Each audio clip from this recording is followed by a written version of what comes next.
Like a lot of game scores, Fast and Furious Crossroads uses or makes use of a lot of looped material. And that is one of the defining features of games as opposed to films.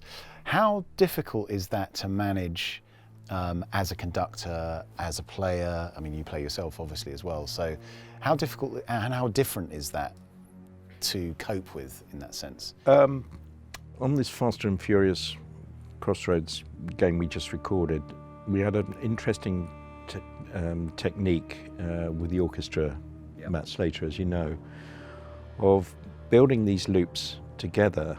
So you'd have a loop, you'd have 2 bars rest, you'd effectively have the same loop again, and maybe even 3 times. And that way, basically you got 3 takes in one. Yeah. And that was a really effective technique to get through the enormous amount of music that we had to do on this. Yeah. You know, I think it was a very effective technique, and obviously we explained it to the players.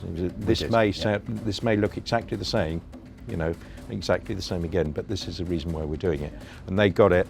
They had the 2 bars rest. They had enough to be able to regroup and rearm, and not only that, but to learn from what they just recorded to make the second take, so to speak, even better, and the third take even better.